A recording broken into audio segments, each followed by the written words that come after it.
build. Sound money. Guys, we have a great show. We have Robert Allen from Bitcoin and Friends. And if you don't remember, Robert Allen, he was a featured speaker at the now historic Working Man's Bitcoin Cruise that was supposed to be a yearly event. Okay. Now we got that covered. Our lighting looks better, doesn't it? All right, we're getting to be a little bit more professional here.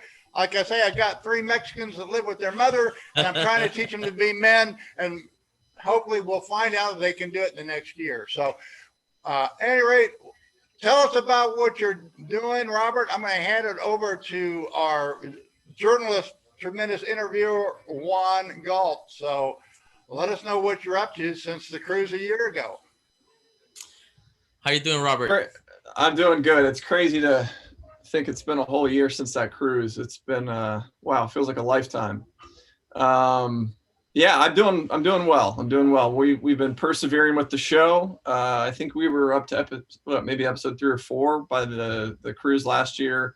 So now we've just released episode 6.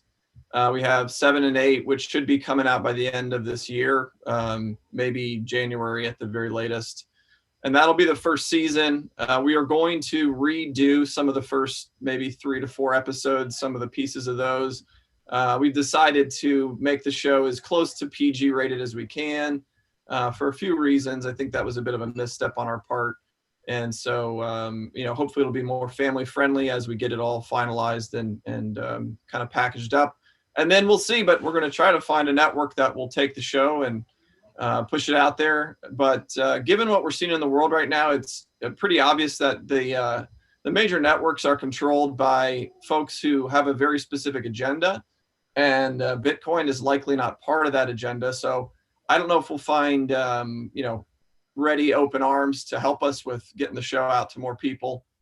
So I guess that's something we'll find out.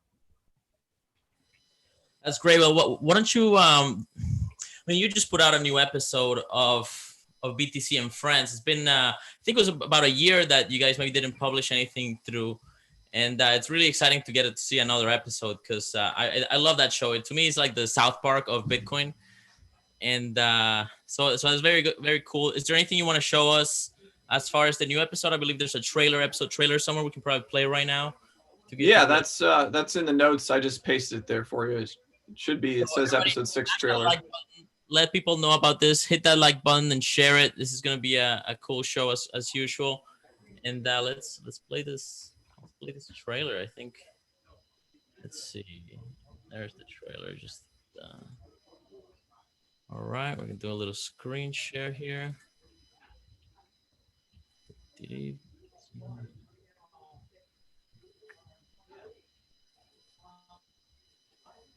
All right. A new episode coming out.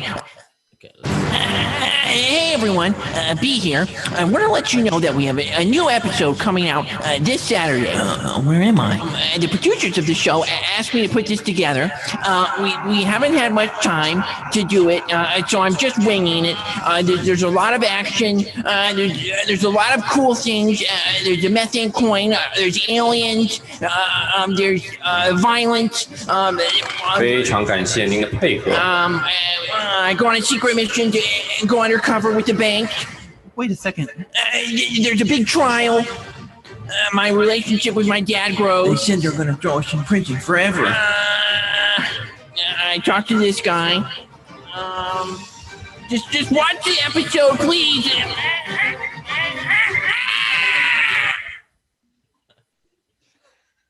Kind of sounds like he was in the pooper there. It feels a little bit like we've been constipated trying to get this show produced. So yeah, it's kind of fitting maybe. But yeah, it's been a battle. I mean, YouTube basically shadow banned us, and so our view count has just consistently been dropping. Sorry for that. Just out of you got shadow banned by YouTube. Yeah, pretty obviously when you go back and look. I had a guy who was just kind of analyzing using a tool for like looking at YouTube channels, and he was pulling out some different things. I mean, well, we even saw it like firsthand at one point. I think it was after we released episode 2. if you were on YouTube and you tried to search for the show, it wouldn't even come up. Now it does, like it'll autofill Bitcoin and Friends if you start typing it. But for a while there, that wasn't even working. And also we haven't been able to advertise on YouTube. We were able to kind of sneak around it, but we've had a bunch of issues like that. So yeah, it's been an uphill battle, but we've learned a lot. And, you know, I think the quality of the show has been improving. We've also been able to reduce the cost because we're using an animation tool called Character Animator. And so that basically means we're able to cut the cost of production of the animation probably by 10x. So it's pretty significant. And that's really the only reason we've been able to continue with the show, because, you know, with view counts drying up, funding has dried up, you know, sponsors are like, they're not going to get balls. It's basic economics. But yeah, but we've had some good companies that have stepped up and have sponsored. We had Lolly sponsors for this last episode. They make it so that you can get Bitcoin back on purchases on websites online. So cool company to check out, and easy way to, you know, get a little bit of extra Bitcoin without doing much effort or much work. So but yeah, I mean, otherwise, you know, like I said, we're going to be finishing out the season this year, and then going back and revising, and then hopefully once we've got a full packaged 8-episode season, we're going to try to get some networks involved. And we do have a guy that represents us in Australia, so we'll see what he's able to do in terms of getting us in front of networks.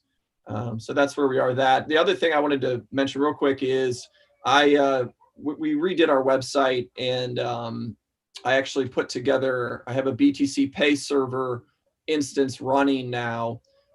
So really cool project where you can receive Bitcoin payments and create invoices. And in this case, I actually created a crowdfunding app, which is part of, yeah, so that's the new site.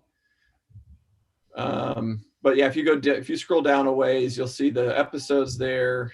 And then got a little section on Bitcoin, just talking about the technology.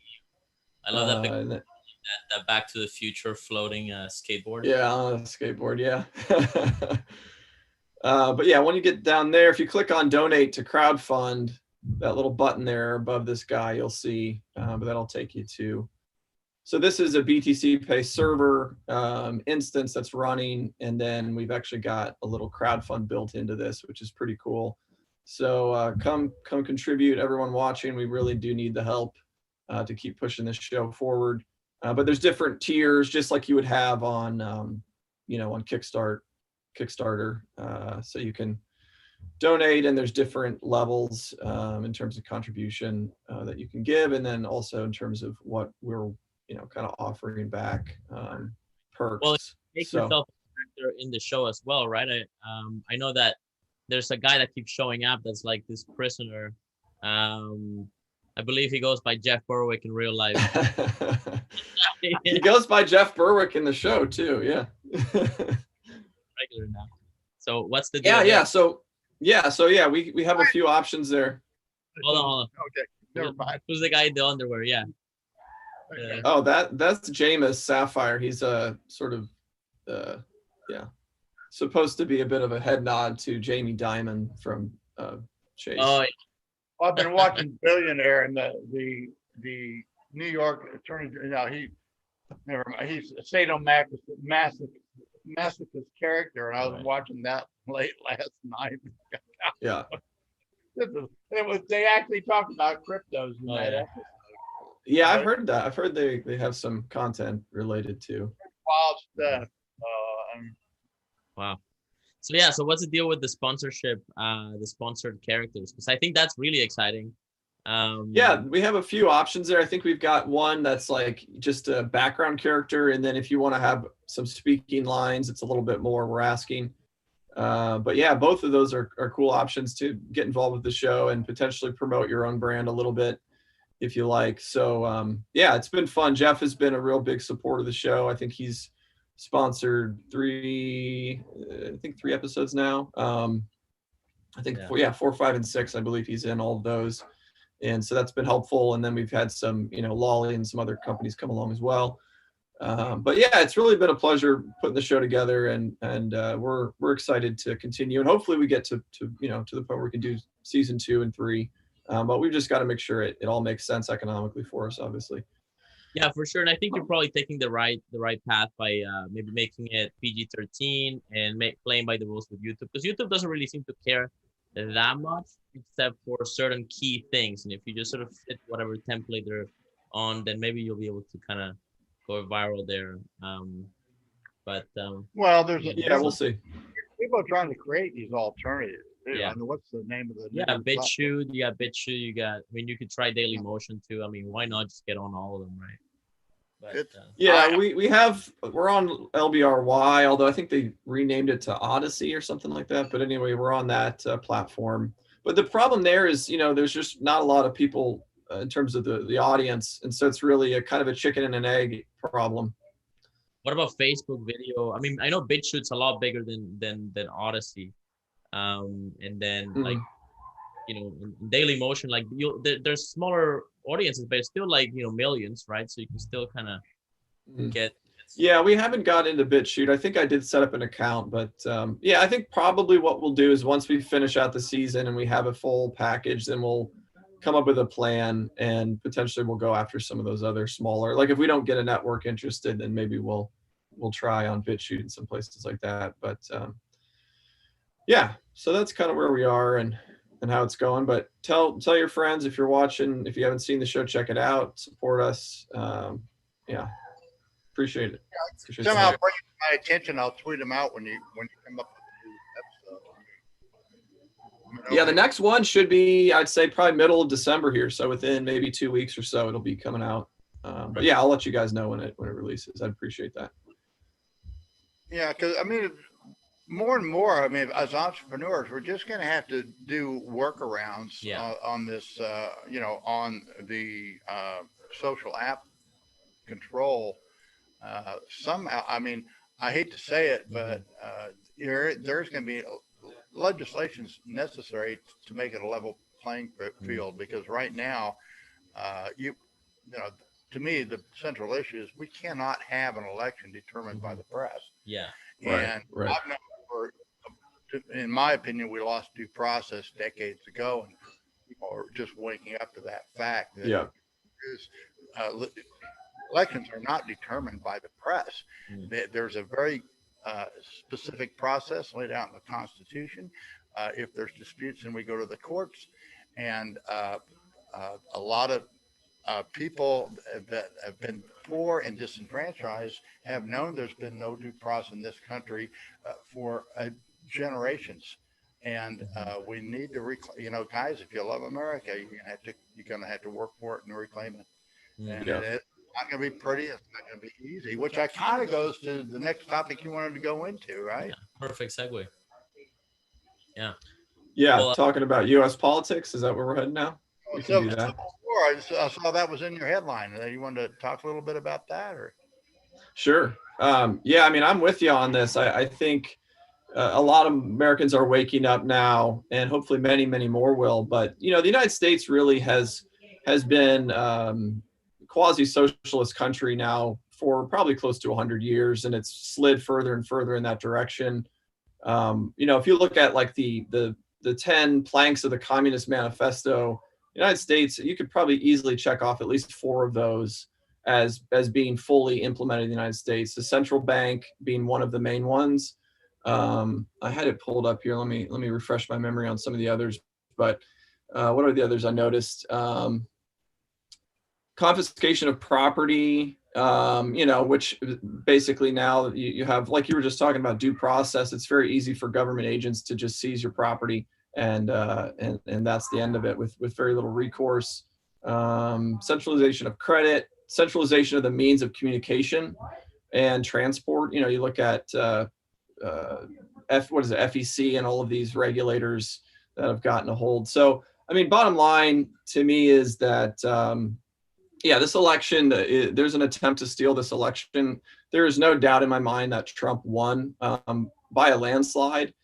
Just driving around the states, like, so since I was in California last year, I moved back east to Ohio, in September to be close with my family.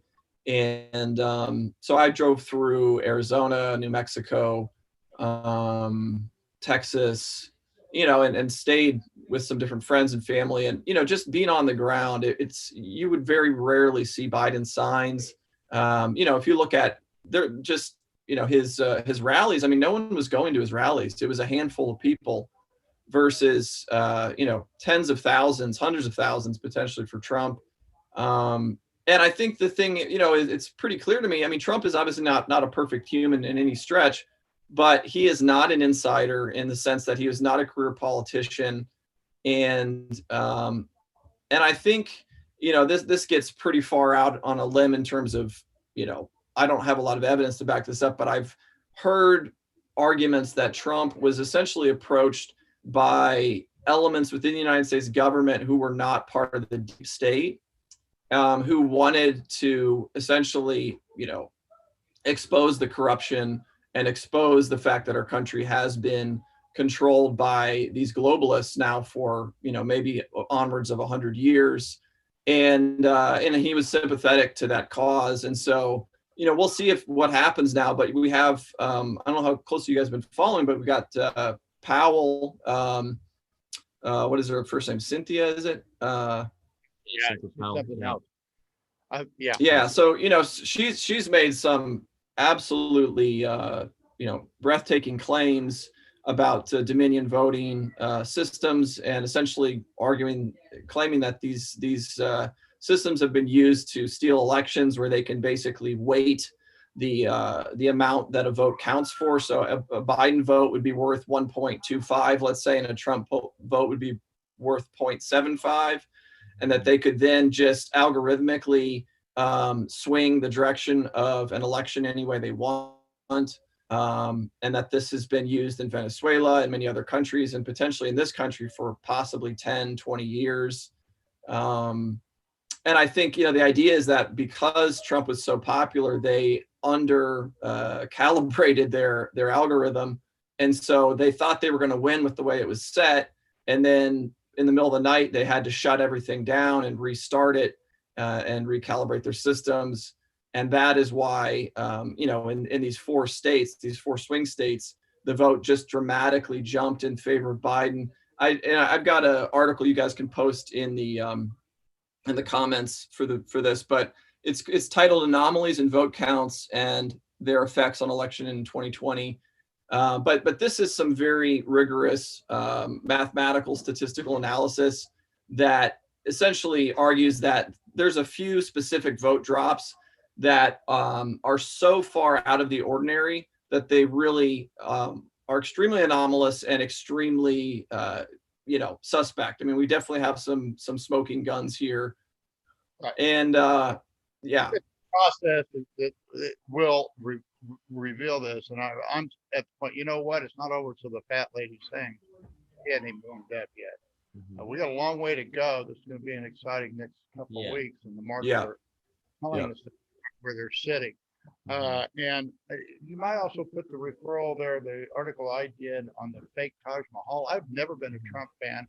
I didn't like him when he ran. Didn't like him all the way through. Never voted for him, but that's not my thing. right. He was a man, as he came into office, hands down, he's the greatest president that I've ever, in my lifetime. And the first president, I actually started with Truman, but don't remember him, and came from his hometown. But I do remember Eisenhower, and everybody up through there. And it's incredible, that he's a non-politician and he's a master at media. And he's the only guy that can do this. You know what? Every president we've had has flaws, tremendous flaws.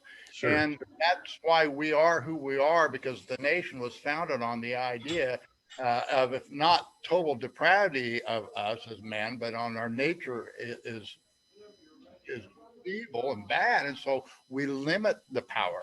And that was a great example that we had with George Washington when he voluntarily stepped down. And so this is what we're going to have to recover. And he does seem to be the right man at the right time, despite it. Like I say, all of our presidents have huge character flaws. I mean, you can go back and look Sure. at and Washington, they all are there. But that's not what this is about. This is not about one man in power. And because the president is limited, but he does have that bully pulpit, and he does have the leadership. And Trump has been able to do that, and there is a new coalition that's been formed. Yeah. And Right. and see it. So, I have no qualms at all supporting this cause and what he's standing for. Not that Yeah. I agree with him on everything, because I don't, but that's what America's about. Right. But the big Right. difference between what he's doing and what the deep state is up to. Mhm. Yeah, yeah. And I'm with you on all of those points. I think I was in the same boat when he first ran. I really didn't like the guy. He's kind of brash, very brash. And I was also living in New York at the time, and quite frankly, was probably half brain dead or brainwashed at that point. And the media was just, orange man bad, orange man bad. And so, it took me probably a year or two into his presidency before I started to warm to him.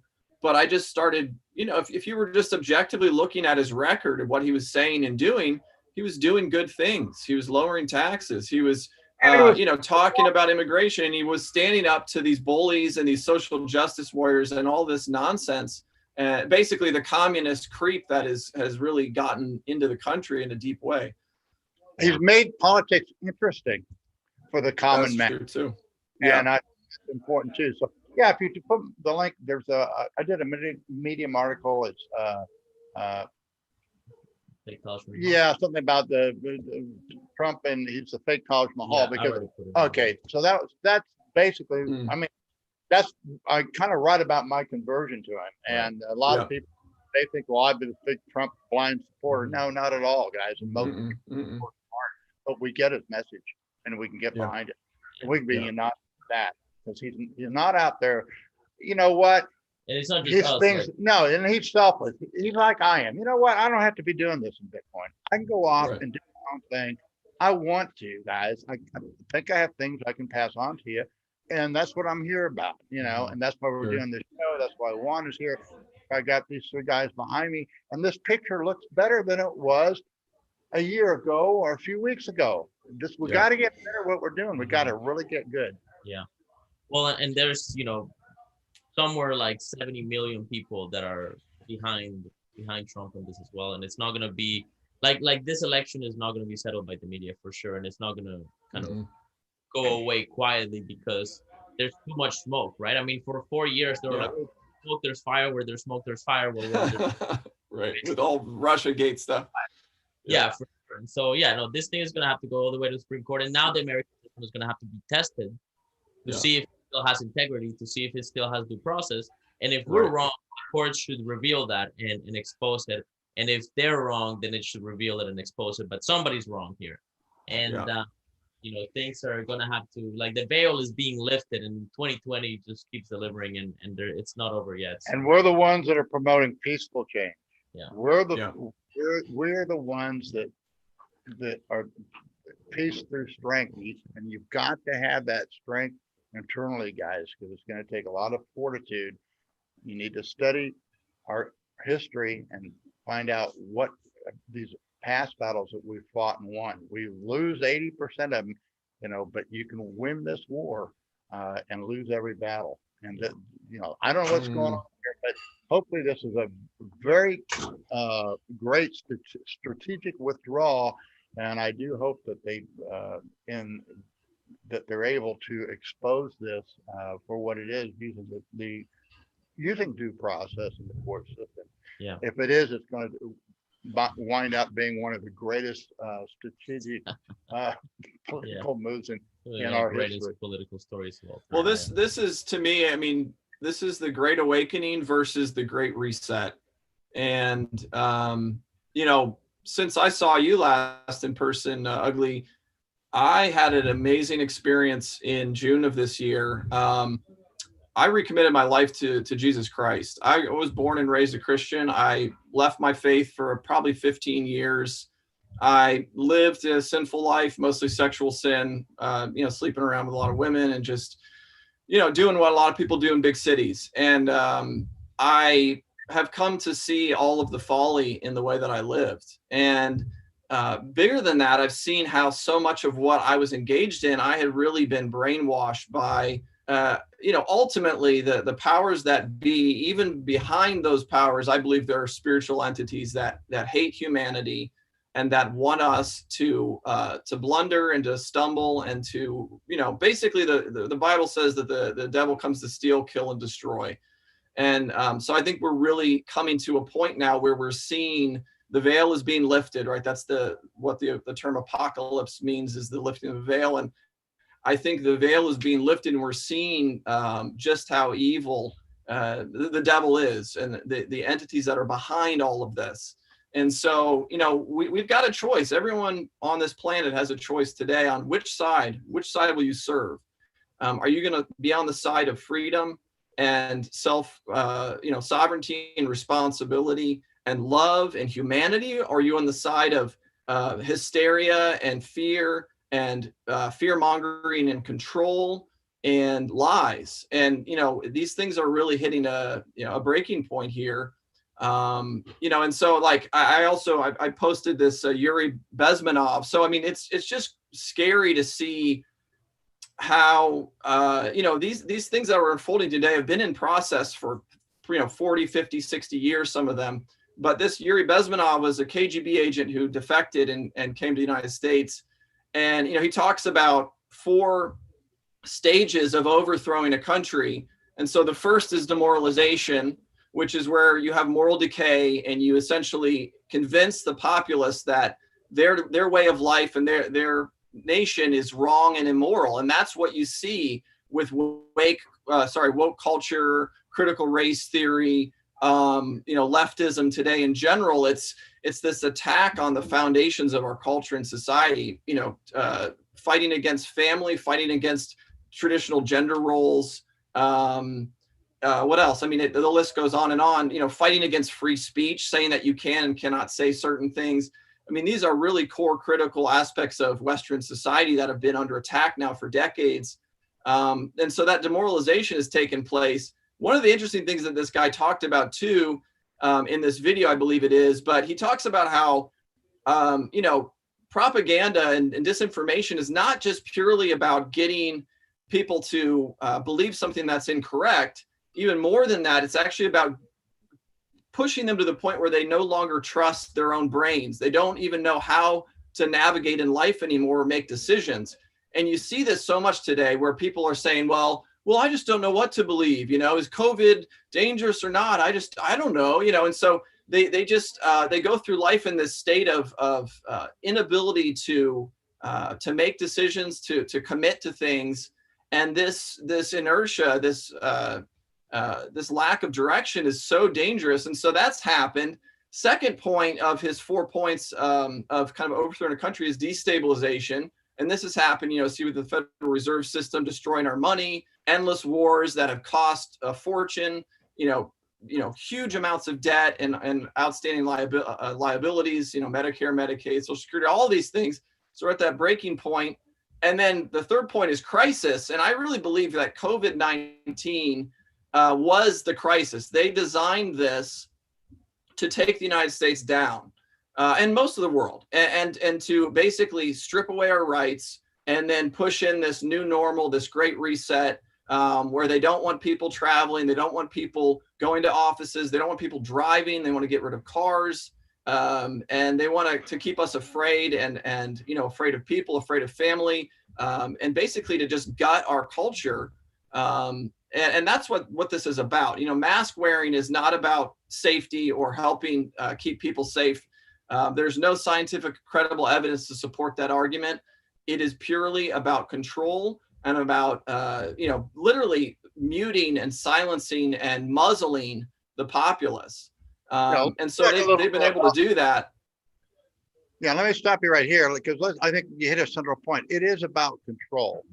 And I really appreciate your witness that you gave.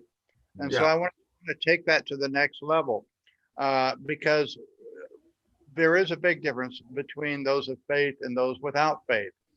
Who is really in control here?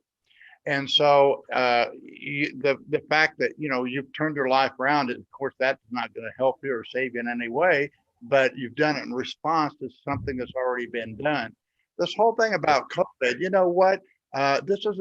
We're in a journey. I feel sorry for you if you're agnostic and atheistic and you have no hope. This life that we live is simply a temporary journey. And we've been given the promise to live forever and ever. And it's his power and his glory. And so it's not anything that we do, but what he's already done. And that's that's what grace is about, and so hard to really grasp. But you're going to need that faith to get through what's coming. You're going to have that. You're all going to have to be. And what you're doing that first step, Robert. That's great, man. So, keep up. Well, and let me interject too that I think can be possible. What I'm going to be testing everybody's faith. This is going to test everybody, how strong you think you are. Right. And I think too that what I see in this country, especially that's alarming, is that the church has really embraced what I would say is a cheap grace, where they don't talk about the reason for God's grace, which is that we are fallen, we are sinful, and we need to be saved. And until you acknowledge that and you realize, you know what, I don't know how to live a good life. I don't know how to love people and love myself. I don't know how to be moral. Until you've acknowledged that and asked God to bless you, to save you, and to give you that new life, you're going to keep stumbling. You're going to keep hurting yourself and other people. And the American church doesn't want to acknowledge this. And in the large part, they want to tiptoe around and make everyone feel good. Coming before a mighty God, a holy God, is not an easy thing to do. It's a scary thing. And we need to have fear of God. We need to understand that. You work out your salvation through fear and trembling. And if you don't have that fear and trembling, you should be very worried about your own soul. Yeah. And you know what? When you live the life like we both led, what happens is you'll lose that assurance. It's very hard to have courage and to do the things that you're called to do. So that's what's going to be needed for what's coming in the coming decades. I hope I have enough time here to see my daughter wonderfully married and see great grandchildren. I got my first great grandchild here just recently. I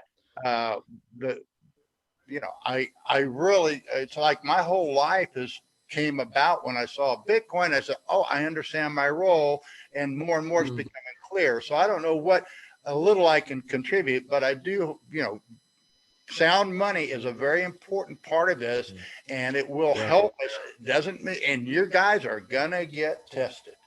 I mean, you gotta really start looking around and see everything around you. One thing that I kind of am almost recommending, that's why I like motorcycles.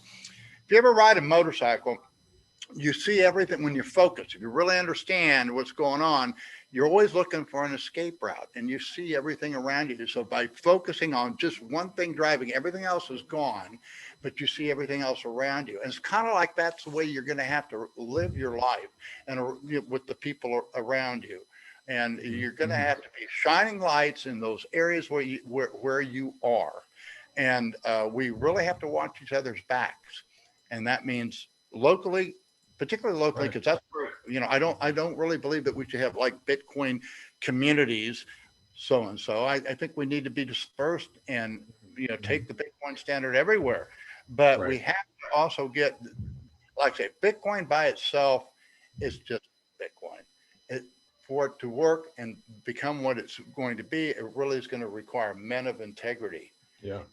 And that's where I'm really glad to hear you. I didn't know all this stuff had happened, man, but it sounds like I'm looking for big things from you, Robert. I am too.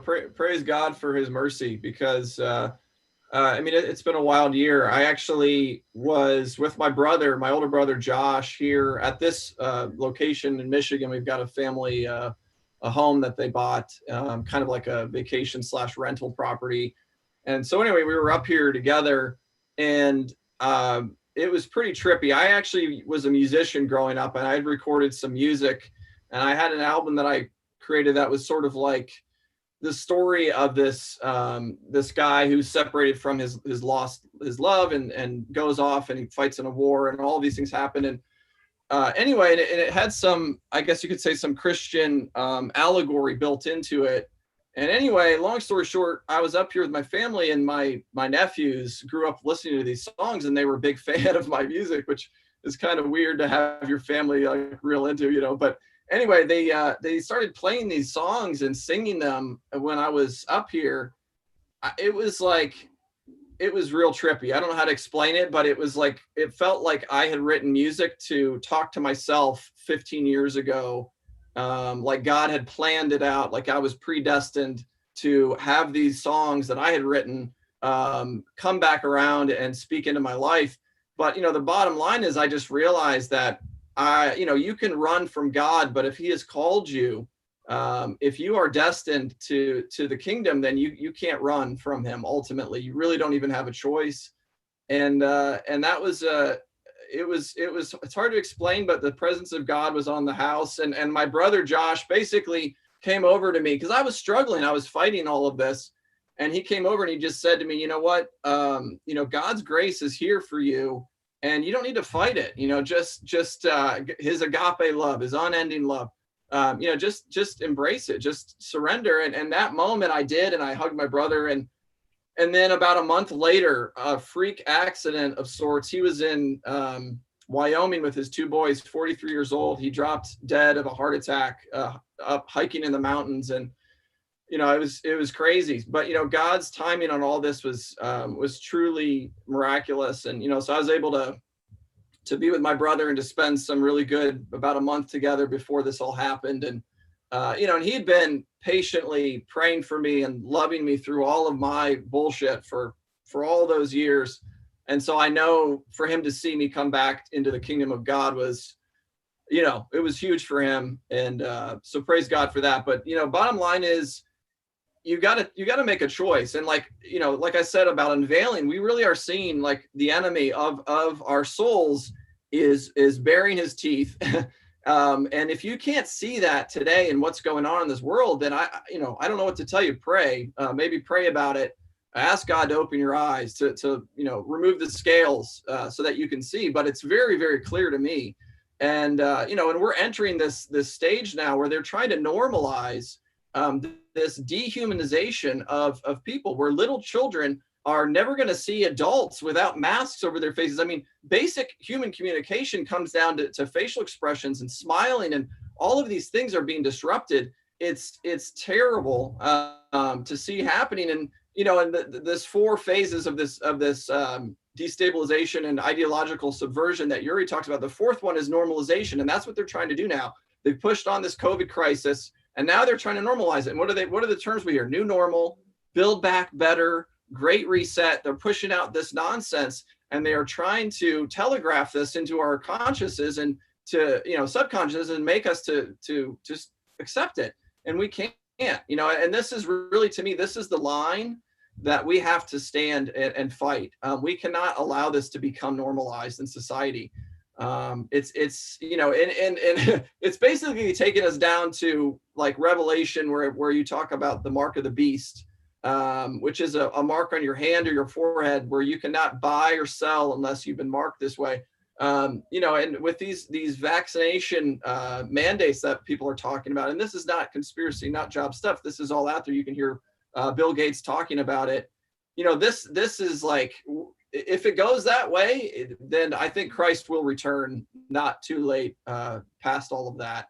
So, you know, who knows? But I think there's also a possibility that we could have you know, that God's judgment could be withheld if we as a nation, as a people, return to him and push back against this evil. And so that's, you know, where I hope Trump ultimately is vindicated in this race, and that more people wake up and that we push back against the deep state. You know, because it's the future of the planet really is in the balance at this point. Yeah. Well, I'm inspired by your faith, Robert. I think it's very powerful to hear your story, and I'm with you on most of this. I think perhaps all of it, because to me, it's like basically either end up ruled by communist China and what that means, right? And if you look at what that feels like and what that's like, that's not going to be a good vibe. Or Yeah. we reclaim some freedom and some independence here, because um, that's kind of that's where the lines are being drawn, right? It's a sort of corporate surveillance-based globalist takeover with China at the helm, producing everything, and then we're stuck as imprisoned in their own houses, having to. Like I just saw this story about some airline saying that they're going to start. They're considering making it a part of their policy that people have to be vaccinated to fly internationally. It's like that's how they imprison us. That's how they trap us, right? And I mean, people aren't going to put up with this and within in its entirety, but people are so terrified as well and so afraid that we definitely got a turbulent few months, maybe a couple of years ahead of us, and this election is going to set the tone for what's coming. Well, yeah, basically, our hope is really not in this world, and for the world, it is in this world. So they do view things completely different. A Christian view of men and things is completely different from a secular, and it's until you get that. Incidentally, I'm amazed at some of the theological points you've been bringing up, because the idea of of sovereignty, and when you see how things work in your life, and Nicodemus asked Christ, says, well, what do I do? Do I climb back in my mother's womb? And how do I be born again? Yeah. Well, and I always say, you know what? That's great. Did you choose to be born? I didn't. So can you really choose to be born again, or is it something that's given to you? And it's like exactly you said, if it's given to you and it's given by, anything else that's given to you can be taken away. But do you really think of something that's been given to you by God before time can ever be taken away? Can't be. Changes your whole aspect. And the promise is really not this world, but in a new world, a new body. We're gonna be resurrected, and we're gonna have new bodies, and it's gonna be forever and ever. Yeah. And that's the life changing. That's the vision you have to see. If you think you're going to do it, if you think you're going to save this planet, you're wrong, because he's in control all the time. He's made one promise. We know what the rainbow is for, but our children don't. The rainbow, they think, is because it's for gay rights. The rainbow is because the world will never be destroyed again by water. That's and he said, but it is going to be destroyed, and I'm going to bring a new world, and it will not be like, you can't imagine what it will be like. And that's where faith comes in. So, wow, this is great, guys. You guys got a big project ahead of you, and my prayers are certainly with you. And that's the challenge of your generation. You got to pick up on this. Yeah, your parents. I'm the most flawed pappy in the whole world, but you know what? At least I think my children know that, and that's important. And we're all you came to that knowledge of your own self, and the hardest thing to do is deal with your own sins, and you got to deal with those first before you can really grasp hold and find out where you're supposed to go and what this limited time is all about. So that's what you guys are. I'm envy you guys. I still have this open thing. I'll give you all the fun I have if you can give me make me 40 years younger. Yeah, we're all on this path, and it only goes one way. I feel the same way. I mean, I'm a bit younger than you, but I still have envy. I think about the years that I squandered instead of finding a wife, having a family, like doing the things that really bring fullness in life. So that's the thing. Like we need to return to traditional values and family, and I think too, back a little bit to your point earlier. Christianity is a paradox. It's not an easy religion to understand. But if God was easy to understand, I don't think he would be God, right? I mean, if this entity is supremely powerful and intelligent beyond us, and we could just easily grok everything that he was about, that to me would seem to be an indication that this was in fact a made up religion. And so, you know, one of those. I don't think it's a paradox, and I don't think I think the problem is not with him, but with us. We have the inability, and that's just who we are when we understand that, when we understand our own limitations. Right. And that's why, yeah, and I agree. It may not be an actual paradox, but like one example is, you know, faith versus predestination. You know, am I saved because I chose God and because I submitted to him and I made a choice, or am I saved because God chose me? And I think ultimately it's both, which is why it's a paradox, because it's difficult to understand how those two things could be true at the same time. But I do believe that, you know, we have to make a choice. We have to decide, which side am I on? You know, I think it was God spoke to, I think it was David, and he said, you know, choose this day whom you will serve. Which side are you on here, people? And you know, it seems pretty obvious to me, if you have a shred of humanity and love for people, that you're on the side of people having a choice about what they do in life, as opposed to having a dictator tell them how to live, right? Yeah, Paul said, I would give my life for my people to understand what I'm teaching here, but I can't, praise be to God, because he's in control. Right. You know, loved he loved the Jewish nation and Jewish people, and yet, you know, his heart was bleeding because the message was given. It was that second degree, but it was the rest of the world that got the message, and the Lord adopted us, and, you know, through the law. So these are, like I say, it's all coming to a head, and it's going to be a terrible and wonderful time to live in. That's all I can say. Right. May your day. What's the may your days be interesting? I think that's a Chinese saying, something along those lines. I forget the exact term, but the exact verbiage. Yeah. But it's something like, may your days be interesting, or they say something like that. So anyway, that's what's happening here. Definitely interesting, and something that's kind of stuck with me is that we're in a simultaneous utopia and dystopia. You know, we have the greatest technology, the greatest freedom to some degree, the greatest abilities of any time in history, while at the same time these monsters sort of like slowly grinding towards us, right? And coming into a precipice. And you're right. Bitcoin being one of those shining bits of light in the midst of a lot of darkness. And you're right. I mean, it's super exciting to be alive in spite of the sort of danger and the scariness of it all. Maybe we can talk a little bit about discrete log contracts, because that's something that I've also been looking into a lot lately. I mean, you mentioned this in our pre-call conversation about it's a kind of smart contract, Bitcoin smart contract that it's called discrete log contracts. It's something you've been working on. You have some engineering background, and why don't you tell us about that? That's really interesting. Well, I mean, I don't want to take too much credit here. I'm just finding this out. I'd say I've been studying and getting into this topic for the last maybe 2 to 3 months. And this stuff has been around actually since like 2017. There's a white paper by this guy, Thaddeus Draja, I'm not sure how you say his last name, from MIT. But if you're familiar with how Lightning Network works, it's a little bit similar in terms of the contracting.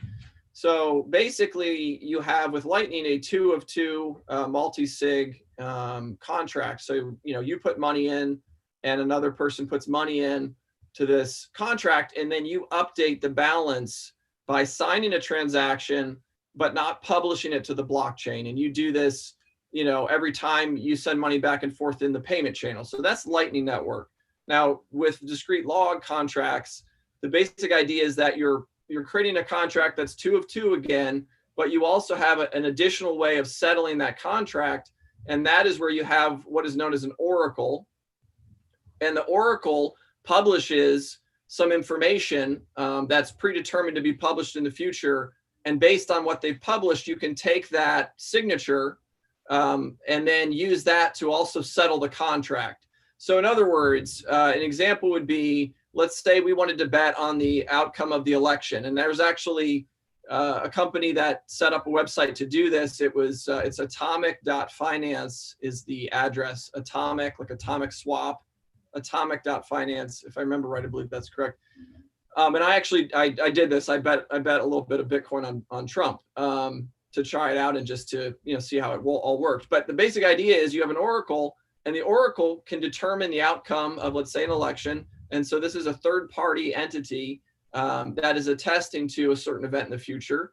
And so the two signers of this contract, they can settle it cooperatively, right? So in other words, if they both agree, yeah, actually, Trump won or Biden won, and they agree, they can settle it. But in the event that they don't agree, or they don't want to have to worry about that, they can go ahead and use the oracle to settle it. And so whatever the oracle publishes as being the result, the signature of that can be combined into this contract so that the funds can be paid out to the winner of the contract. And so, but this could be used for futures or forwards. So you could publish on a periodic basis, let's say the price of Bitcoin, and you're actually technically you'd be publishing the price of the dollar priced in terms of Bitcoin. So how many satoshis will buy you? How many satoshis how many dollars can you buy with satoshis? In other words, what is $1 worth, which is like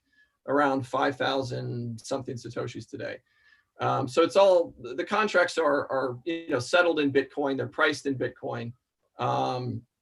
But that's another example. So you can have a futures contract, and you've got an oracle that publishes the price of Bitcoin every hour, every 5-10 minutes, whatever you want. And then you use that, it's called an R point, but you use the R point, you put that into your contract. And then once they publish the actual price with their signature, you can grab that signature and settle out the contract. So I don't know if I'm explaining that well enough for it to be easy to understand, but.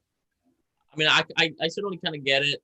What is there? So is this a time lock function? Like, is it like if the two parties don't agree on what the truth of the bet is, then you wait a certain amount of time and it gets settled? Or like, I don't know, is there any conditions like that, or is it different than a time lock? You may be able to add a time lock into it as well. I forget if I've linked a couple articles, and one of them, he actually has some diagrams, discrete log contracts. It's the first one by Gert Japp. And I think he's got some, you could pull that up if you want and look at it. But I do know for sure that you can take the signature from the oracle once it publishes the price, let's say Bitcoin at a specific time in the future. Once that time comes and they publish the price, you take that signature and you can settle that contract right away. So you don't have, so in other words, you don't need to rely on a time lock. You can actually do it just with that signature. Right. And the classical critique of the oracle problem, or the fundamental problems with the oracle, is that, like, aren't the oracles centralized? Like, can you really do a centralized oracle? What do you? So yeah, I mean, you are trusting that the oracle is publishing the correct price. And yeah, so I mean, in a sense, there's still some trust involved, but it could come to pass. Right now, my understanding is that you can't really do an N of M with oracles. So in other words, if you could have like 3 oracles, and so then you would be getting a consensus from 3 different, hopefully separate entities or 3 companies, right? And so that's a bit safer. And then if one of the 3 didn't go along with the other 2, there might be a way to penalize them. So there's things like that seem to be workable with these. But ideally, what would be even better is if you could have a setup where you could have like 3 of 5 oracles. So you would only need 3 of the 5 oracles to publish, and then you just take that and you settle the contract. So I think the technology is still very young, and it could be improved. But okay. I would just say it this way, like, if your option is you've got someone who knows you, like you've got a friend, right? And he's the third party in a multi-signature. You've got a 2 of 3 set up, and he's the one who's going to arbitrate the bet. He knows exactly who's involved with the bet. He knows what's going on. And maybe one of the guys could bribe him to change the price of Bitcoin to sell the contract incorrectly. With an oracle, you're publishing this information and you actually don't even know who's using it. And so there's really not an incentive to cheat as an oracle or to publish incorrect data. So there's some reasons why I think it's a better approach. Okay, I have a question because a lot of this is way beyond me, but I have a very simple Okay. question, which I hopefully Yeah. will light on me and to others.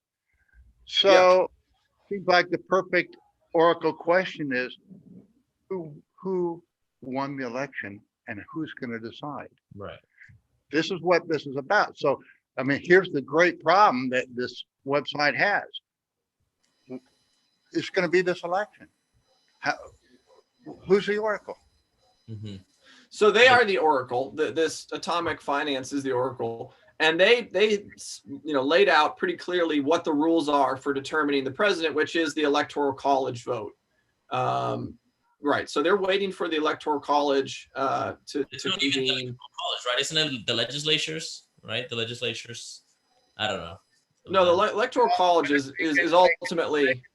They can decide who the Electoral College is. I think you're right. It is ultimately the Electoral College that decides this thing. And yes, the states, the question, if we have process, it's not a matter like somebody said, well, there's no fraud. When nobody said there's fraud, we need to look at the process to see if the votes are legitimate or not, and we throw out the ones that are not. Yeah, I mean, some people are saying that there's fraud, but there's two parallel things happening, right? Like on the one hand, there's the whole news stories that are basically mainstream now about the fraud claims, and it's like the media is just like, well, there's evidence. No, there's no evidence, and they're just throwing that ball back and forth. But in the court system, part of what I'm hearing is they're challenging the constitutionality of the mail-in voting changes of the rules that the Democratic Party put in, and like all those sort of mail-in voting stuff that's being challenged as unconstitutional on the courts, and that's the game that the administration. But let's not go into all the different issues. Yeah, anyway. I'm back to back to the technology here. Yeah. How's the oracle going to decide the election? Okay, the Electoral College vote. And who's going to tell us what that vote is? Right. So they would be looking at the data now. So obviously you're pointing out an important problem, which is like, well, the oracle could be corrupted in one of 50 different ways.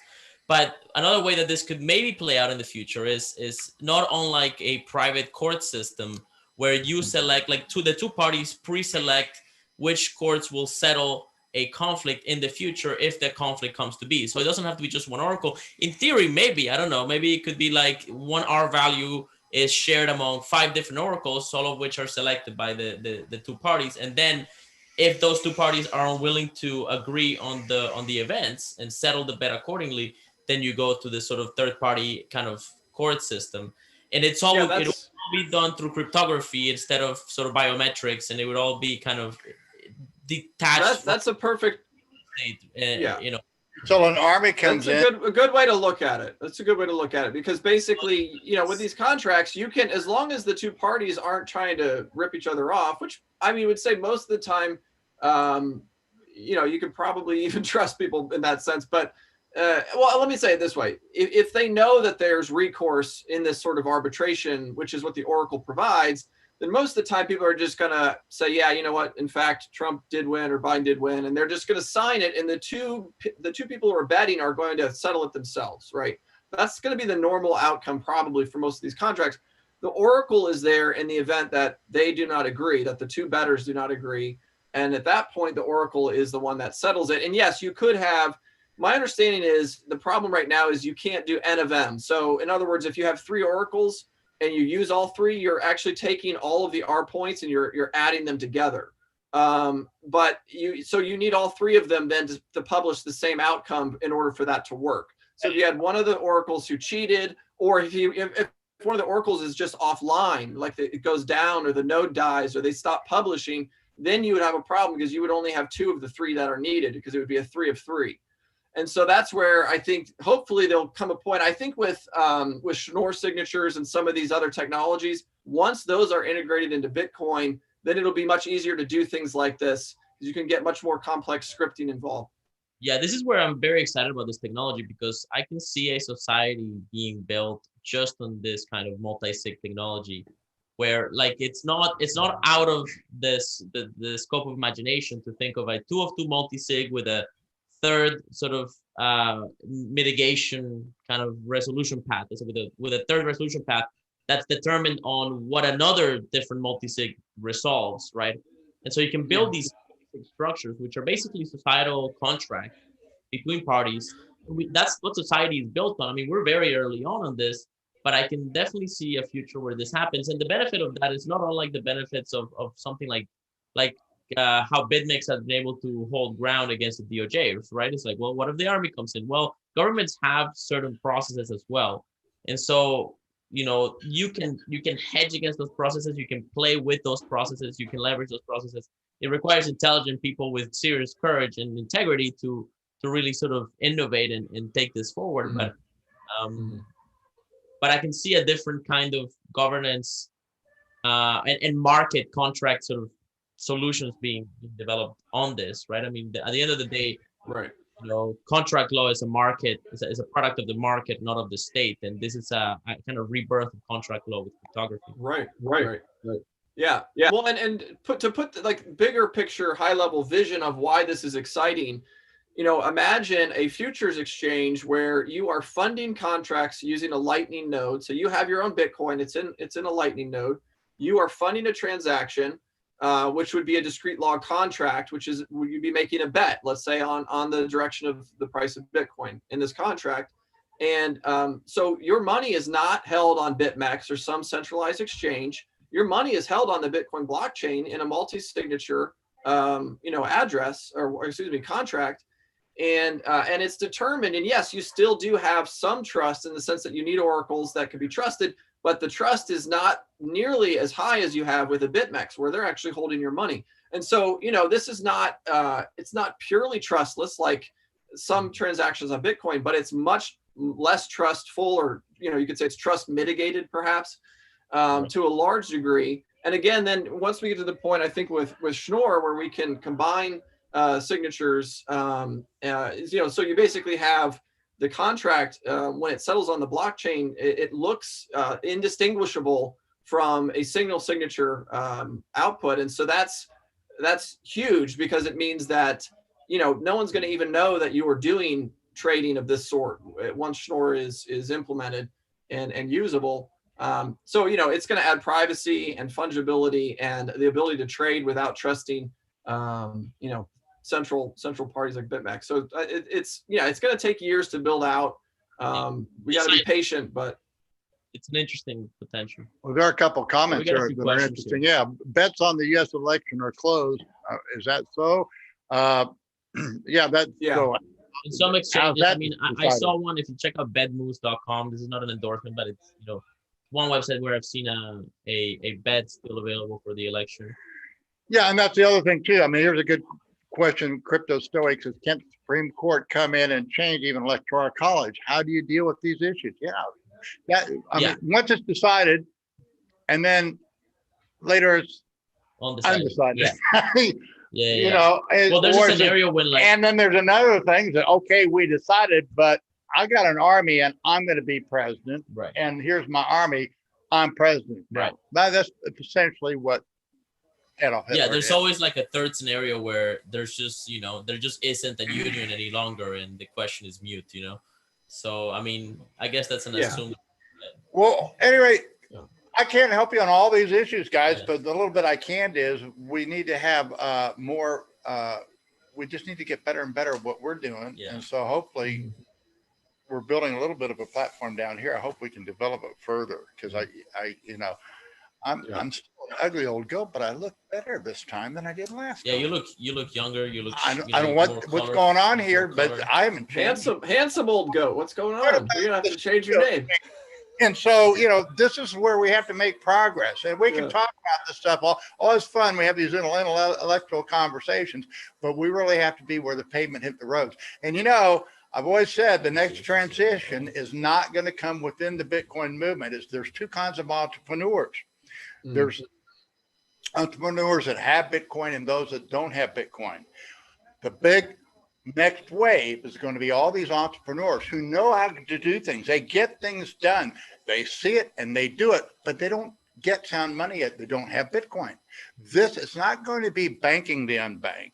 It's going to be persuading those. And that's why I say I'm not really a big one on Bitcoin enclaves of communities, citadels. I think we just need to be out there, and you build the citadel around. I like to say, believe it or not, you may not know about Bitcoin, but if you're working for me and I'm compensating you, you're on the Bitcoin standard. You just don't know it yet. Right. I Well, totally. and I just want to push back a little bit because I would say, Ugly, you kind of have a Bitcoin citadel in a sense going right now, right? I mean, you've got. Right. But I'm saying is, you don't. Yeah, but but it didn't. It was just you have to find. In other words, it needs to be more. You've already made your bones.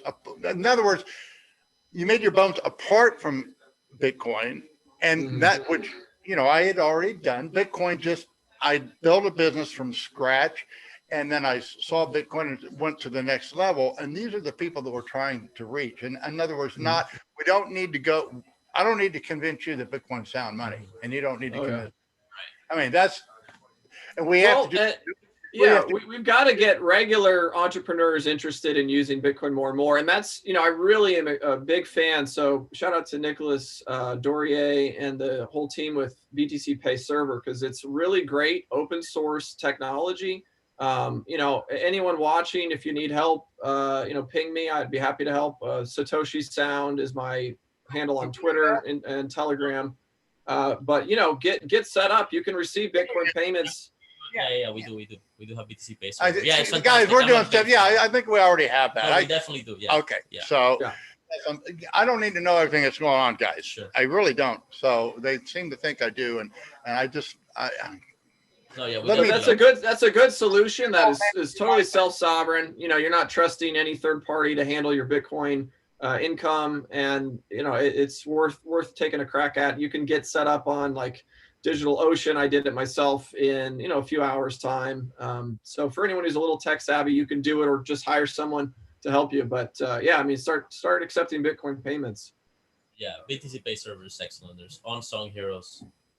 We got one more question here, and I think we can probably end on this one. It looks like it's a newcomer. He says, Crypto Dreams, I have a question about cryptos. Is it best, in your opinion, to be a Bitcoin maximalist or have Bitcoin and other altcoins as well? Let's all take a shot at that question. I have no problem trading altcoins. I don't own it. I still own a little bit of I think Counterparty somewhere. I don't even know where to get rid. But I had a little bit of Monero. I had them all, guys. I was a shitcoiner. There's hardly anybody in it who wasn't a shitcoiner at one time or another. So I love BitMEX because it's a way I can trade the shit coins, and I don't have to own any. And a lot of times they pay me Bitcoin for making them more liquid. And so I don't have a problem trading them. My only issue I have is people that claim that whatever it is they're offering is better than Bitcoin, or they say, well, this is the real Bitcoin, like Bitcoin Cash. And my problem isn't Roger Ver in Bitcoin Cash. It's the problem that it's the bait and switch. That's the issue. And that's because I'm not even against fine if you think you want to compete with Bitcoin, that's fine. I don't think that's where it's at. I think we found the standard. I think that's what Hayek recognizes. I think you're on the wrong track to want to be a competing standard. I think we have the standard and we compete on the standard, but I don't discount maybe someday another standard will come along. But right now, for that to happen, you don't have to tell me about it. Just show me. It's the longest chain with proof of work, unconfiscatable. And that's what Bitcoin is. And so once the market recognizes that and it stops getting off track, the problem is everybody thinks they missed the boat and they don't understand what the boat is. Bitcoin is a genius way of aligning greed with goodwill and aligning selfishness in the just me kind of greed with altruism, in the sense that you're creating a sound money that benefits the whole world. It's a brilliant way of aligning those things. But one of the side sort of products of it has been like the whole altcoin industry, which there's some innovation there, but not a whole lot really. A lot of it is just copycats, and and for the most part, I mean, it's almost indistinguishable from gambling. So, I mean, I hold, I'm like 65% Bitcoin, and then I have a handful of altcoins that I'm holding just in case, maybe in some degree, because we're not even worth selling at this point. And so I'm just like, whatever, right? It's like, might as well take a chance that one day it just randomly pops 100% and I take some profits. But like, I would say that it's a difficult game, but there are people that play the altcoin trading game agnostically, so to speak. Right. And I like don't Tyson, right? Yeah, Tyson, I have a great respect right? for the guy because he's not there promoting it. He's not selling the Kool-Aid. He's just trading. He's saying, it, what, that's it. And there's a big difference. And I know Tone makes the same, but we're filled with hate because we're because we recognize shit.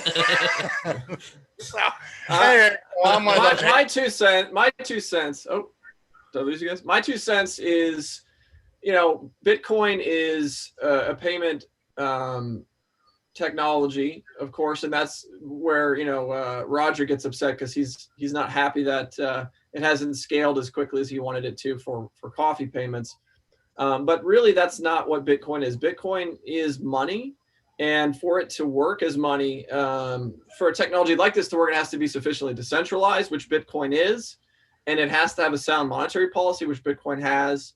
And none of these other projects have those things. They're not sufficiently decentralized. They don't have a sound monetary policy, or they just don't have the hashing power to even secure their network, or to have any assurance that the monetary policy is secure. And also, if you look at the internet is made up of protocols. Bitcoin is a protocol, and it's going to win. It's far ahead of the rest in terms of adoption. And it's going to be a winner take all. This is how the internet works. You have SMTP. If you're sending an email, there aren't 5 email protocols. There's 1 email protocol. And this is going to be the same with Bitcoin. So I would stay far away from all the shit coins. I wouldn't even trade them. I wouldn't touch them. Just buy and hold Bitcoin. That's my advice. Right. I do the same thing. I don't recommend. I trade them, and people see it, but it's a very small percentage of my trading. I do it successfully, but I don't recommend. You know what? You don't have to go there. It's just not a requirement. Just like it's not a requirement to be trading on BitMEX, or you can make your decision Bitcoin over the long run. But there's time. Like I say, what I teach is very, very simple. Number one is your HODL. If you don't have a HODL, you don't even need to be trading. You get your HODL first. And when you HODL, you're going to find out that, wow, I was savvy and I'm wealthier now than I was. And so you need to reward yourself and your family and you spend a little bit and get yourself a computer upgrade. My wife wants buying me a truck this time.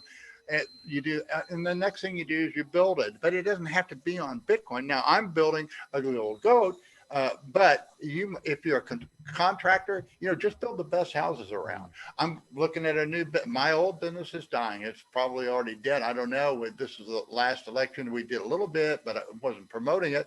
But there is a new thing on texting. I don't know if we'll make it work or not, but what you're good at, work at that, be the very best of what you do, and then use Bitcoin as your standard.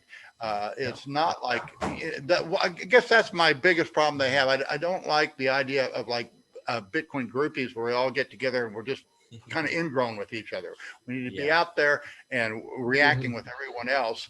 And we just happen to be, I just happen to be able to help political consultants in their campaigns because I know that business. And so I'm very good at it. And, most of out there, I don't understand anything, but what you do know very well, become the very best at it, build a business, and then use Bitcoin as your standard. Yeah. It's just a way of putting yourself on the Bitcoin standard, on sound money, and it will change the way that you look at things and do things, and it will change the whole world eventually. Yeah. One exchange at a time. Well, I mean, to that topic, I think I just want to kind of comment on the Citadel stuff. I think, the Citadel meme started as a dystopian joke in Reddit saying that, hey guys, I'm traveling from the future, 2024, maybe it was 2020, I'm not sure.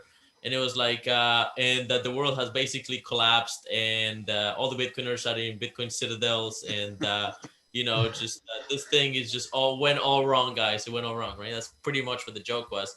But then the idea of a citadel kind of stuck, and you're totally right. I totally agree with you that there are certain serious risks to centralizing the population of Bitcoiners in any sense.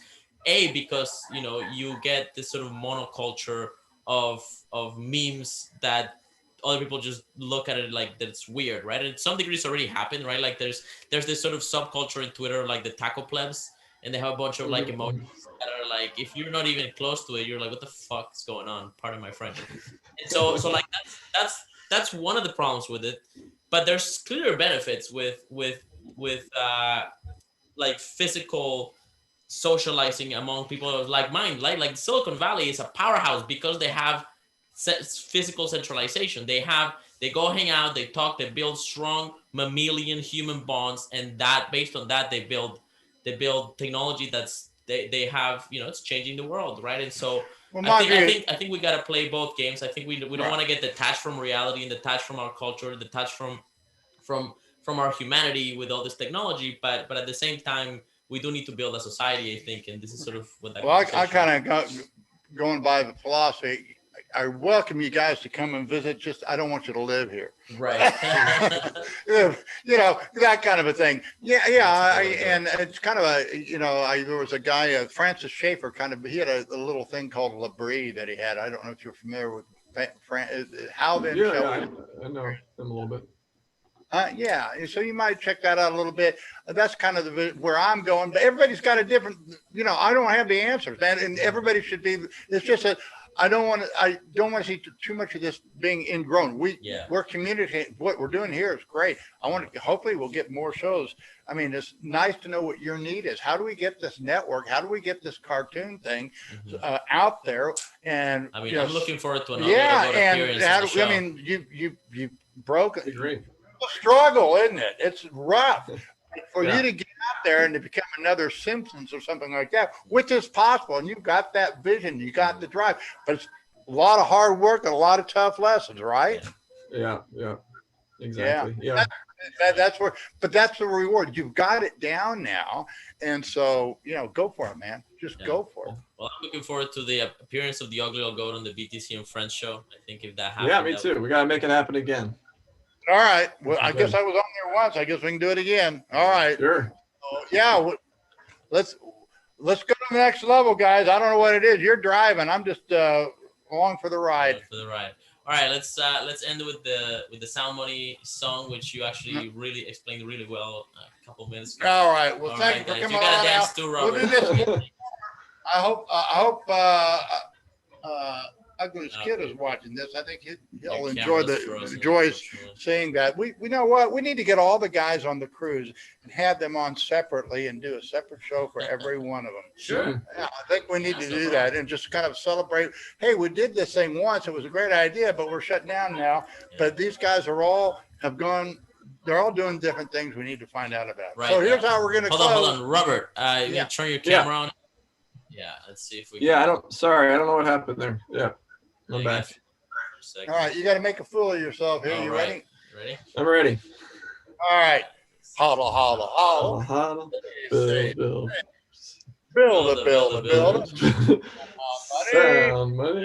Sound money.